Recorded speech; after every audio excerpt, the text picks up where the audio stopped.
മിഠായി പദ്ധതി വഴിയുള്ള മരുന്ന് വിതരണം തുടർച്ചയായി തടസ്സപ്പെടുന്ന സാഹചര്യത്തിൽ പരസ്യ പ്രതിഷേധവുമായി ടൈപ്പ് 1 പ്രമേഹ രോഗബാധിതരായ കുട്ടികളും മാതാപിതാക്കളും രംഗത്ത്.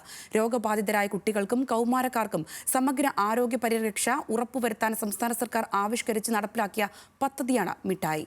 പദ്ധതി വഴിയുള്ള ഇൻസുലിൻ, സ്ട്രിപ്പ്, ലാൻസെറ്റ് അടക്കമുള്ള അവശ്യ മരുന്നുകളുടെ വിതരണമാണ് മാസങ്ങളായി മുടങ്ങിക്കിടക്കുന്നത്.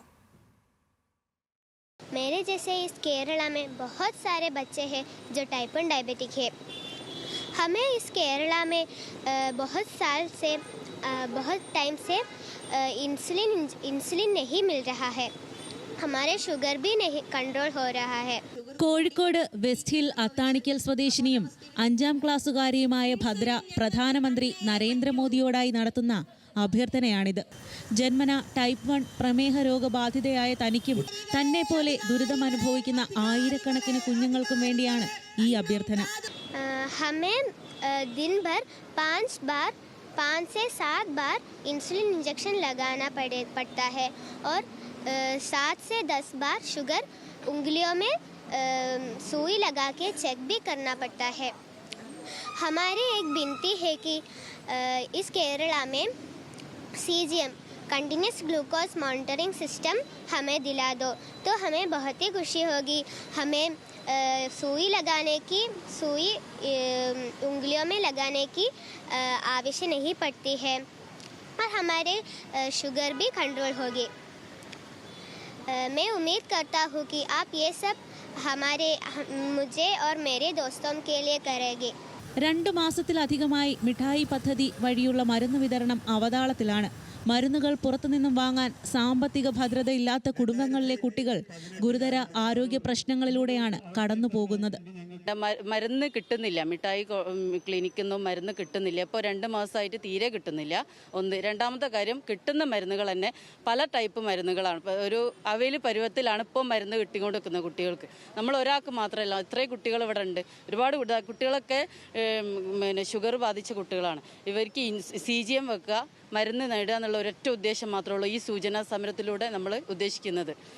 ഇൻസുലിനുകൾ മാറി മാറി ലഭിക്കുന്നതും നീഡിൽ, ലാൻസെറ്റ്, സ്ട്രിപ്പ് അടക്കമുള്ളവ ആവശ്യത്തിന് ലഭിക്കാതിരിക്കുന്നതും രോഗബാധിതരുടെ മാതാപിതാക്കളെ പ്രതിസന്ധിയിലാക്കുകയാണ്.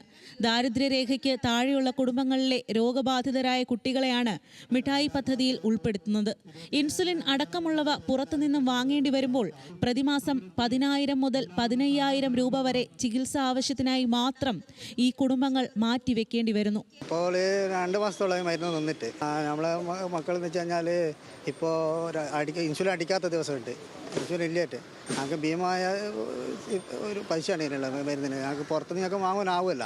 പിന്നെ സൂചി, നീഡിൽ ഇതൊന്നും കിട്ടുന്നില്ല. പോയി കഴിഞ്ഞാൽ ഇപ്പോൾ നീഡിൽ എന്ന് പറഞ്ഞാൽ ആകെ 2 മാസം കൂടുന്ന 20-24 കിട്ടും. പിന്നെ സ്ലിപ്പ് എന്ന് വെച്ചാൽ 10 സ്ലിപ്പ് കിട്ടും. 10 സ്ലിപ്പ് കൊണ്ട് ഞങ്ങൾ എന്ത് ചെയ്യാൻ 2 മാസം കിട്ടുന്ന അവസ്ഥ. അതാണ് കഴിഞ്ഞ മാസം ഞാൻ പോയാൽ എനിക്ക് കിട്ടിയിട്ടുമില്ല, ഒറ്റുമില്ല. അപ്പോൾ ഇതിങ്ങനെ പോയി കഴിഞ്ഞാൽ നമ്മളെ മക്കൾ പിന്നെ വെച്ചാൽ ഞങ്ങളെ മക്കൾ ജീവിക്കണം. മാതാപിതാക്കൾ അധികാരികളുമായി ബന്ധപ്പെടുമ്പോൾ പദ്ധതി നടത്തിപ്പിനുള്ള ഫണ്ടില്ലാത്തതിനാലാണ് മരുന്ന് വിതരണം തടസ്സപ്പെടുന്നത് എന്ന മറുപടിയാണ് ലഭിക്കുന്നത്. മുഖ്യമന്ത്രി, സാമൂഹ്യനീതി വകുപ്പ് മന്ത്രി, ആരോഗ്യമന്ത്രി, സുരേഷ് ഗോപി ഉൾപ്പെടെയുള്ള MP-മാർ എന്നിവർക്കെല്ലാം പരാതിയും നിവേദനങ്ങളും നൽകിയിട്ടും കൃത്യമായ ഇടപെടലുകൾ ഉണ്ടായിട്ടില്ല എന്നും മാതാപിതാക്കൾ ആരോപിക്കുന്നു. നമ്മുടെ കേരള സർക്കാർ മിഠായി പദ്ധതി ആരംഭിച്ച ശേഷം നമുക്ക് സ്ട്രിപ്പ്, നീഡിലും അതുപോലെ ഇൻസുലിനും എല്ലാം ക്രമമായിട്ട് തന്നെ നൽകിക്കൊണ്ടിരുന്നതായിരുന്നു. ഇപ്പോൾ അടുത്ത സാഹചര്യങ്ങളിൽ പ്രത്യേകിച്ച് 2 മാസമായിട്ട് നമുക്ക് തീരെ ഇതൊന്നും കിട്ടാത്തൊരവസ്ഥയിലേക്കാണ് പോയിക്കൊണ്ടിരിക്കുന്നത്. നമ്മുടെ കുട്ടികളെല്ലാം ഒരു മരണത്തിലേക്ക് കാലെടുത്ത് വെക്കുന്ന പോലെയാണ് ഇത്. ഇൻസുലിൻ, അതായത് ജീവൻ രക്ഷാ മരുന്ന് നമുക്ക് കിട്ടിയില്ലെങ്കിൽ. കോഴിക്കോട് ഉൾപ്പെടെ സംസ്ഥാനത്തെ ഭൂരിഭാഗം ജില്ലകളിലെയും അവസ്ഥ സമാനമാണ്. മരുന്നുകൾക്കായി മിഠായി സെന്ററുകളിൽ എത്തുന്ന മാതാപിതാക്കൾ നിരാശരായി മടങ്ങേണ്ട അവസ്ഥ. അടിയന്തര ഇടപെടൽ ഉണ്ടായില്ലെങ്കിൽ തുടർ പ്രതിഷേധങ്ങളിലേക്ക് കടക്കാനാണ് രോഗബാധിതരുടെ മാതാപിതാക്കളുടെ തീരുമാനം.